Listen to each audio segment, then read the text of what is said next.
Morning everyone, मैं जूही आदर्श शिक्षा निकेतन school की टीचर क्लास 6 के लिए इंग्लिश में एक न्यू वीडियो लेके आई हूँ। इंग्लिश में जो आपका है ये हनीस्कल का poem a house a home. ये a house a home poem जो है आपका लोरेन मार्था हेली पोएट ने लिखा है। पोएट का नाम क्या है? लोरेन Martha heli.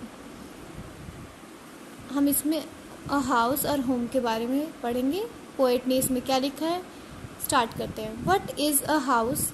It's brick and stone and wood that's hard, some window glass and perhaps a yard. It's eaves and chimneys and tiles floors and stucco and roof and lots of doors।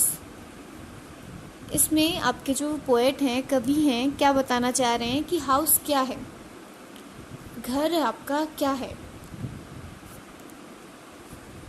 कवि घर बनाने के लिए उपयोग किए जाने वाली जो सामग्री है उसके बारे में बता रहे हैं। इसमें आपके जो पोएट हैं वो जो घर बनाने में जो सामग्री जो लगती है, जो सामान लगते हैं, तो वो जो यूज़ किए जाने वाले जो सामान है उसके बारे में बता रहे हैं। कि कवि कहते हैं कि ईंट, पत्थर और लकड़ी का उपयोग घर बनाने के लिए किया जाता है।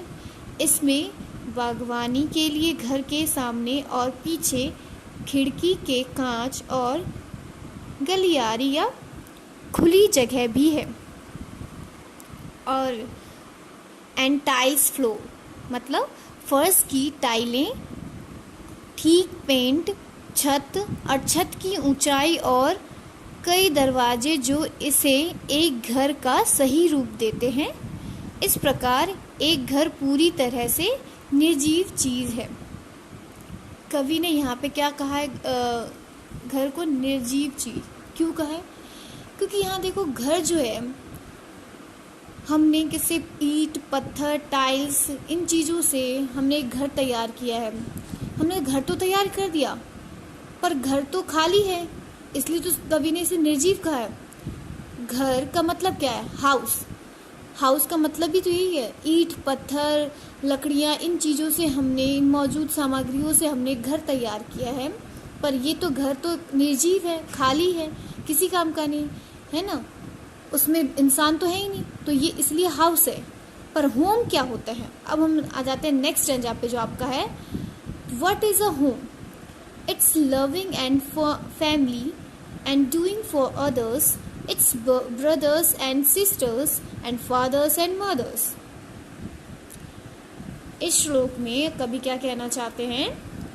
यहाँ कवि एक घर की प्रकृति के बारे में बता रहे हैं कि मतलब उसमें क्या बताया था कि वो एक निर्जीव वस्तु की तरह पढ़ा जाता है, निर्जीव घर है, उस घर का कोई मतलब नहीं, क्योंकि वहाँ पे तो लोग हैं ही नहीं। पर इसमें क्या बता रहे हैं, इसके प्रकृति के बारे में क्या बता रहे हैं कि एक घर बनता है, एक घर जो बनता है एक फैमिली मेम्बर से होता है। जो हमारा जो घर कंप्लीट होता है, हम तो घर इन चीज़ों से बना लेते हैं, इन सामानों से, पर घर पूरा होम तभी कहलाता है जब उसमें लोग हो, जब उसमें लोग हो, परिवार हो, सदस्य हो, जो हाँ मिलजुल के सब रह रहे हो, जहाँ भाई बहन, माता पिता जो मिलकर एक घर बनाते हैं।